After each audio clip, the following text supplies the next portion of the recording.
Hello and welcome to Lincoln Visits in the AOI Podcast Studio. I'm Jeff Maul, Executive Director with Visit Lincoln, talking to you today about another great attraction in Lincoln and Lancaster County.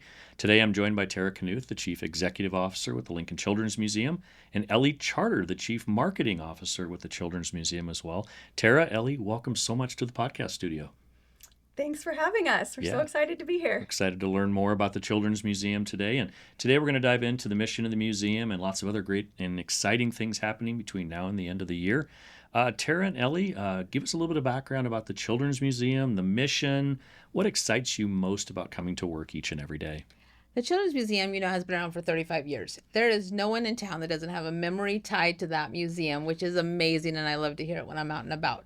But overall, our mission's never changed. We invite children and families to come in, discover, learn, and create through the power of play, and that's what it's really all about. It is good. How about you, Ellie, on that? Well, thinking about what excites me about the museum, it is such a fun place to work. If I'm ever in my office just grinding away on projects and I need to step away, walking a lap around the museum and hearing laughter and hearing kids engage, like, come look at this, or can we come back tomorrow?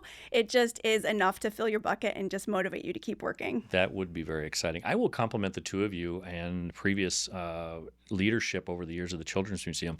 As a parent, my wife and I with 3 young kids, you were always nervous about where you went and wanting to make sure that where you went was a safe place for kids to live, work, and play and just be there. As parents, we were engaged, but the Children's Museum always felt like that super safe place where there were a lot of security precautions that were in place very early from the time you checked in to when you left. So I'm assuming that hasn't changed. Absolutely. So that is the number one priority. So we want families to be able to come in, and whether you're playing with your kids, which is great, but sometimes you just need a break. But you also know that you could sit down, you could scroll your phone a little bit, you could take a break, and the kids are still going to be safe wherever they're at. Are the mole holes or whatever those things are still around? Prairie I think I got dog stuck tunnels in there are a still couple there. times.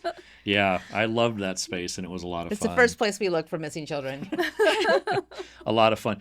Tara, tell us a little bit about children's museums. How have they evolved over the years, maybe even before the pandemic and after? Children's museums, that's what we're built on. We're constantly evolving. Like I said, we are meant to meet the needs of the community. And so one of the things that we saw even through the pandemic was, how important that location was for bringing kids together and having them be able to interact.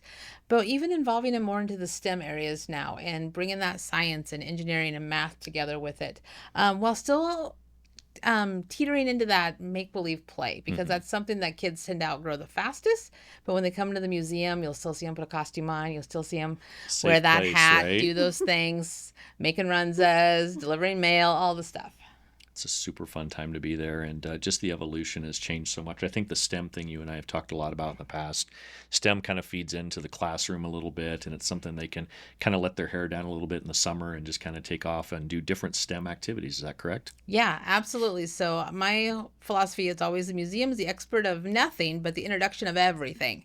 And so we have all types of opportunities for kids to explore because we have so much in our community.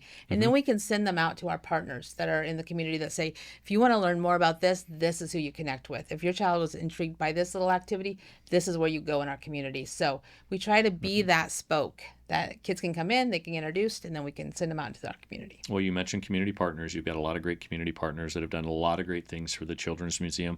They kind of play into your exhibits. You have a lot of great sponsors of your exhibits. So in a short little piece here, a short little amount of time, talk about some of the exhibits that the kiddos and their parents are going to see. They're going to see everything. Like I said, I just mentioned Runza. That's a huge favorite. But we're opening a brand new exhibit, our Link Lab. So this one's going to be opening up on Saturdays, our grand opening. And Ellie will tell you a little bit more about that. But we're very excited. Anytime we have a chance to do something completely different, which Link Lab is completely different than what the museum's ever done before. Can you still grocery shop there too? You cannot grocery shop. Not as much as we used to, but I mean, we could play, right? Like we're at a grocery store. We have the tiny house in which our groceries have moved over into, but our new Link Lab has taken over our old grocery store. Perfect.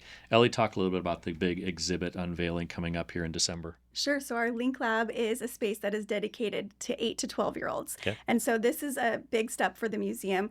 Historically, we've done 0 to 8 really well, and now we're creating this brand new space where the 8 to 12-year-olds can really own that and enjoy activities that are meant for their age group. That's exciting. In that space, there's 3 different zones. We have our book nook, which is obviously a reading space with graphic novels. Sure. We have an energy base.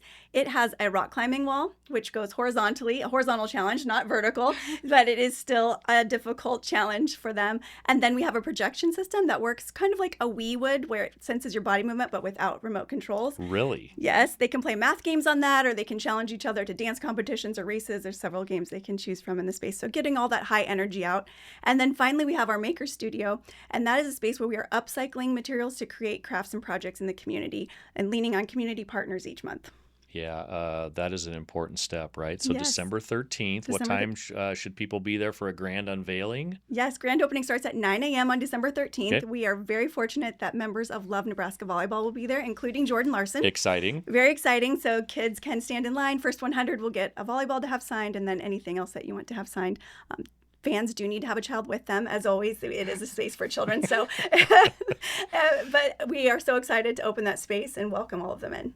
Okay, before we move on, parking, accessibility, lots of great opportunities to park in downtown Lincoln. A lot of people say there's nowhere to park, but we do have plenty of spaces to park in. Yeah, there's 2 parking garages right across 14th Street from us. Larson is the easiest to park at, and then make it across the street to us. And also street parking also is very open, especially Yes. on the weekends. Yeah. So if you're not one that wants to do the parking garages, there will be street parking And around. metered parking is still a fee on Saturdays. I have Yes. to remind people about that, but But it's still not Sunday. inexpensive. Sundays are free. Sundays So are free. it's a great opportunity. I am a big numbers person, and I always challenge our guests in the podcast studio to talk about the Children's Museum by the numbers. So what are some of the numbers you all have that are kind of wow numbers over the years and some of the things that you do? So we have so much happening all the time. I would say, I was trying to figure it up earlier, that since we opened 35 years ago, we are at probably close to 4.5 million visitors that have come through our museum. Oh my gosh. So 30 locations that we've had, and this being our third, and that many visitors, and from all over. That's why I say memories are always made. Yeah. And even in the simplest terms, from birthday parties to, we've had 2 live reindeers in the last year that nobody, maybe remembers from our story time with Santa, but they're coming back again. Oh my gosh. Santa's reindeer. Santa's reindeer 2 of them. coming back this year. Oh my gosh, that's going to be really cool. Yeah. I was just looking at the numbers here. 2,849 birthday parties over the years. Yeah. 1,297 military and first responder visitors. That's really cool. Giving back, providing them the opportunities to come through the museum. 5,300 museums for all discounted visits. The overall visitors and discounts that you do. 840 glue sticks. Lots of hands-on Last year. activities. Yeah, And those just- numbers are just in 1 year. Oh my! All of just, those this numbers- This is in That's 1 year. not an overtime. That's in 1 year. This is impressive. These are good numbers. So anything else you want people to know on the numbers side? No, I think, like I said, we have our free Wednesdays that we just started this year as Good, well. So good. from 8 a.m. to 9 a.m., you can come into the museum for free. And I don't know what that number is. That's got to be a huge number. That is good. So I will ask another question. So thinking about all the things you have between now and the end of the year. I know there's some cool New Year's Eve activities. There's some cool Christmas activities. I always love talking about decorating a candy fun shop house in somebody Yes. else's kitchen. You all are doing that. Our Candy House kits are one of my favorite projects. Mm-hmm. I purchased them before I was working at the museum, and I can't wait for everyone to try them. It is a $25 kit. It comes as a cardboard house, and it's already constructed. So if you buy gingerbread pieces or bake your own, you're trying to engineer this thing so Always. it doesn't fall over. Yes. And the kids just want to decorate it, and you got to wait till it dries, and it's already put together. And you open it up, and inside is all the frosting, 3 different colors, all the candy, cereal, ice cream cones, marshmallows, truly anything you would want to make this thing look special and look like a holiday festive. So it's perfect for kids to just dig right into the fun of decorating that. I could never get the frosting right to hold those walls up. And I thought, I'm going to tape these things. We're not eating this, but we're going to make it look great. You need an engineering degree for it. It really Yeah. is difficult. It So is. Yeah. somebody else is hosting. You guys are doing a great job with that. Talk about New Year's Eve. You celebrate a little early with the kids to allow the adults to go out later. We do. We have Make Believe Midnight, and you're looking for another number. This year, we are bringing back the giant balloon drop. So we will have over 3,000 balloons dropping in the museum at noon on New Year's Eve. So it's going to be a very exciting day to have it back. It's been bubbles for about the past 5 years, but we keep hearing from everyone. Again, those memories that everyone has. They are like, what about the balloons? What about the balloons? Didn't you used to do the balloons? Well, we have heard you, and Yeah. the balloons are The back. balloons are So back. why did the balloons go away? Just because it kind of was a lot of work and kind of messy, or? It was. And then, I think through everything, the bubbles became easier. We could spread people out on different floors and things like that. But that impact of the balloons dropping is huge. We also, and we have kazoos and we have cuckoo construction and things like that that kind of blocked over those big openings. But we're going to make it work. We're figuring it out. I have heard so many parents that take advantage of that. Again, you get a chance to celebrate with your kids. You get them home. You get them with a sitter. Or I'm always encouraging people to stay downtown in a hotel and maybe even have somebody watch your kids in the hotel, or mom and dad maybe go downstairs and dance the night away and wander P Street a little bit and have a good time on New Year's Eve. So thank you so much for giving the opportunity, because a lot of times I think kids are forgotten on New Year's Eve. It's kind of an adult holiday. It definitely is, but this is a chance. And like I said, and by dropping the balloons at noon, even for the littles, you're missing the nap time. You're going to get it all done, get home, and be done.